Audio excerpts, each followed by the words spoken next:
क्या हमारा भाग्य पहले से तय है? क्या हम अपने कर्मों से अपनी तकदीर बदल सकते हैं?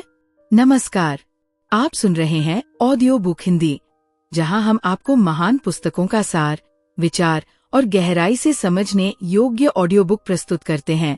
आज हम लेकर आए हैं सद्गुरु की प्रसिद्ध पुस्तक कर्मा, जो जीवन के सबसे गूढ़ और रहस्यमयी सिद्धांत कर्म को एक नए दृष्टिकोण से उजागर करती है। ये पुस्तक आपको समझाएगी कि कर्म कोई दंड नहीं, बल्कि यह हमारे जीवन का वह यंत्र है जिसे हम खुद संचालित कर सकते हैं। तो आइए अनरैवलिंग कर्मा, कर्म के रहस्यों को समझने की इस यात्रा में हमारे साथ चलें। पूरी ऑडियो बुक सुनने के लिए वीडियो को अंत तक जरूर सुनें। कर्म का रहस्य। परिचय। ये घटित हुआ। एक दिन शंकरन पिल्लई ने एक नाव खरीदी, एक 40 फुट लंबी अति शानदार यॉट, $10 मिलियन में। उन्होंने अपनी नई प्यूर्टो रिकन पत्नी को रोमांटिक समुद्री यात्रा पर ले जाने का निश्चय किया। रास्ते में दुर्भाग्य ने आ घेरा। यॉट एक चट्टान से टकरा गई और नष्ट हो गई। नई नाव जैसे ही समुद्र में डूबी, शंकरन पिल्लई और उनकी पत्नी किसी तरह खुद को बचाने में सफल हुए। उन्होंने अपनी जान बचाने के लिए तैरना शुरू किया और अंततः एक नजदीकी टापू के किनारे पहुंच गए। एक रेतीला टुकड़ा जो समुद्र के बीचों बीच स्थित था, जहां कोई वनस्पति नहीं थी। शंकरन पिल्लई और उनकी पत्नी के पास कुछ डिब्बाबंद भोजन था। वे जानते थे कि ये केवल कुछ दिनों तक ही चलेगा। वे संकट में थे। शंकरन पिल्लई ने शांत भाव से एक योग मुद्रा में बैठने का निश्चय किया और एक आध्यात्मिक शांति वाला भाव धारण कर लिया। लेकिन उनकी पत्नी की प्रकृति अधिक चंचल थी। हम फंस गए हैं, उसने रोते हुए कहा। चारों ओर कोई मानव बस्ती नहीं है, जीवन का कोई चिन्ह नहीं, न कोई जानवर, न कोई पेड़ पौधे, कुछ भी नहीं। हम जिएंगे कैसे? यहाँ से बाहर कैसे निकलेंगे? हमारे वैवाहिक सुख के सपनों का क्या भयावह अंत हुआ? हमारी जिंदगी का क्या भयानक अंत होगा? शंकरन पिल्लई योग मुद्रा में बिना विचलित हुए बैठे रहे। उनकी पत्नी अचंभित थी। तुम ऐसे कैसे बैठे रह सकते हो? क्या तुम्हें समझ नहीं आ रहा कि हम बर्बाद हो चुके हैं? क्या तुम्हें नहीं दिख रहा कि हम मरने वाले हैं? शंकरन पिल्लई ने उसे शांत सहानुभूति से देखा। प्रिय, खुद को परेशान मत करो, उन्होंने कहा। शादी से पहले मैंने तुमसे कुछ नहीं बताया था, लेकिन मेरा एक अतीत है। जब मैं टेनेसी में पढ़ाई कर रहा था, तब मैंने एक छात्र ऋण लिया था। पढ़ाई के बाद मैं बिना ऋण चुकाए न्यूयॉर्क चला गया। 3 महीने बाद मेरे लेनदारों ने मुझे पकड़ लिया, लेकिन मैं उनसे बच निकला और कैलिफोर्निया चला गया। वहां मैंने एक कार खरीदी।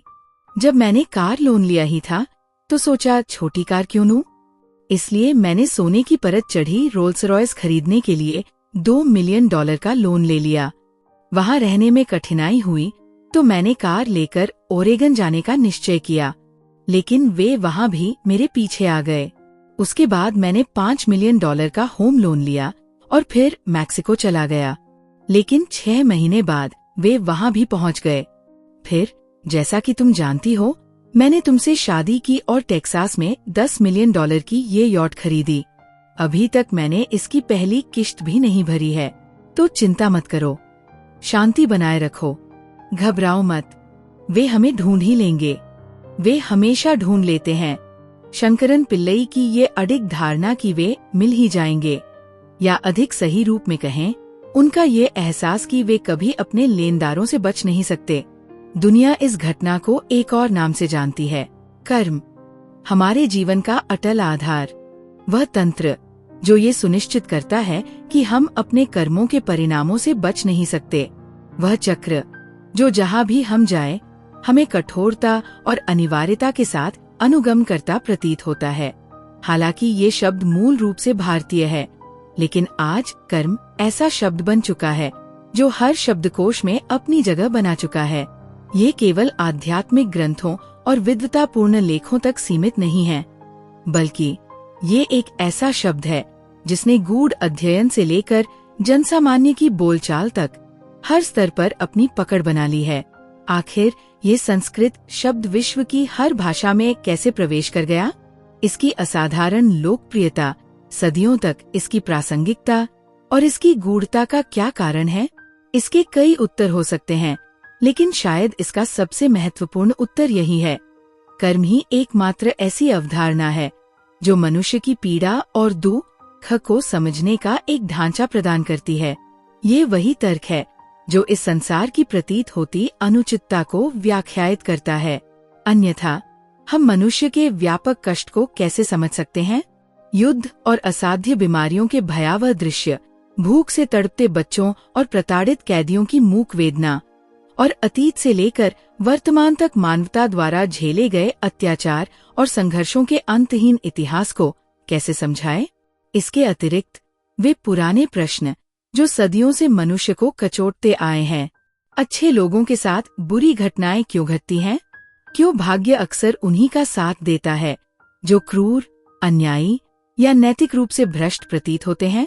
जीवन की परिस्थितियां इतनी असंगत और अनिश्चित क्यों लगती हैं?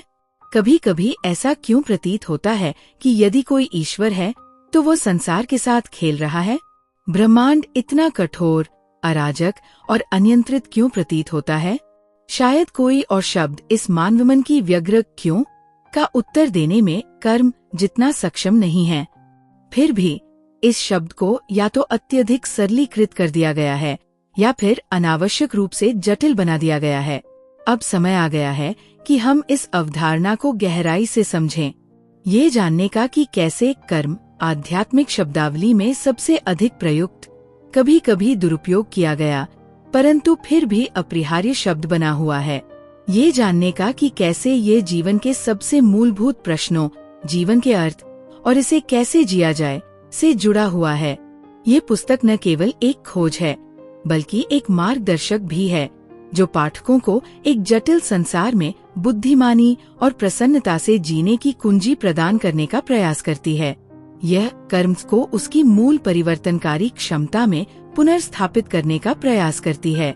ये गलतफहमियों की परतों को हटाकर कर्म को उसकी पूर्ण शक्ति और व्यापक प्रभाव के साथ देखने की आकांक्षा रखती है। पूरी पुस्तक में मैं कुछ सूत्रों का उल्लेख करूंगा जो आपको कर्म के जटिल संसार को समझने में सहायता करेंगे। संस्कृत में सूत्र का अर्थ होता है धागा। कोई भी व्यक्ति केवल धागे के लिए माला नहीं पहनता, लेकिन बिना धागे के माला संभव नहीं। योगिक संस्कृति में गुरु अपने शिष्यों को जीवन जीने की दिशा में मार्गदर्शन देने के लिए एक सूत्र प्रदान करता था। यह पुस्तक भी पाठकों को मार्गदर्शन और कर्म की गहराई का विस्तृत विश्लेषण प्रदान करने का प्रयास करती है। ये न केवल संकेतक प्रदान करेगी, बल्कि संपूर्ण दृष्टिकोण भी प्रस्तुत करेगी, अर्थात धागा और माला दोनों। पुस्तक को 3 भागों में विभाजित किया गया है। पहला भाग कर्म को एक बंधन के रूप में देखता है।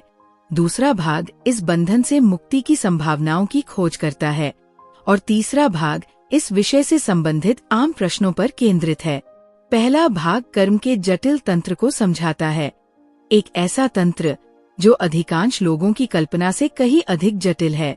दूसरा भाग कर्म योग की अवधारणा को प्रस्तुत करता है, कर्म को समझने, संभालने और इससे मुक्ति पाने के उपाय।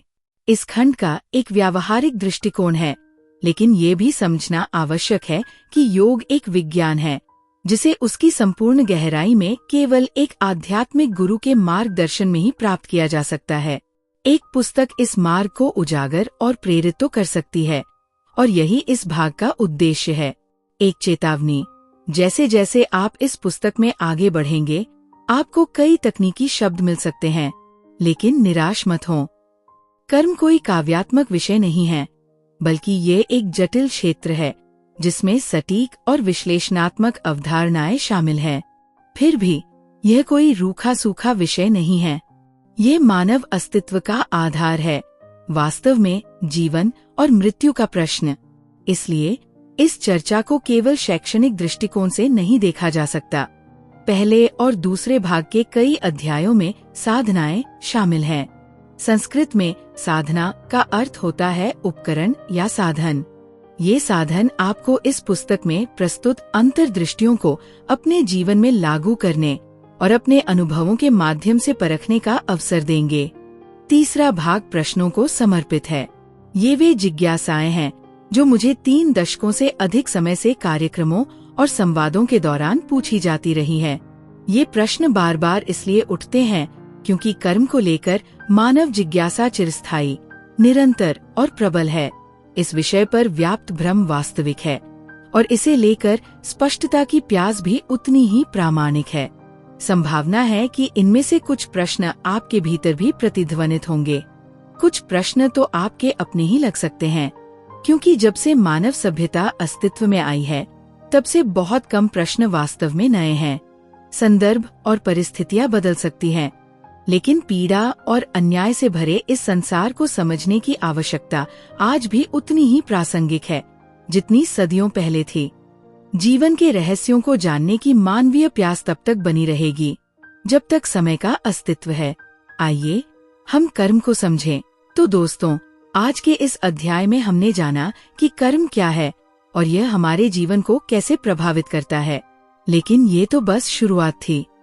अगले वीडियो में हम पार्ट 1 की गहराई में उतरेंगे, जहां हम जानेंगे कर्म का शाश्वत रहस्य, द एटर्नल एनिग्मा, संकल्पना, कर्म का आधार, वलिशन, द बेसिस ऑफ कर्मा, स्मृति के रूप में कर्म, कर्मा एज मेमोरी, महान कर्म भंडार, दी ग्रेट कार्मिक वेयरहाउस।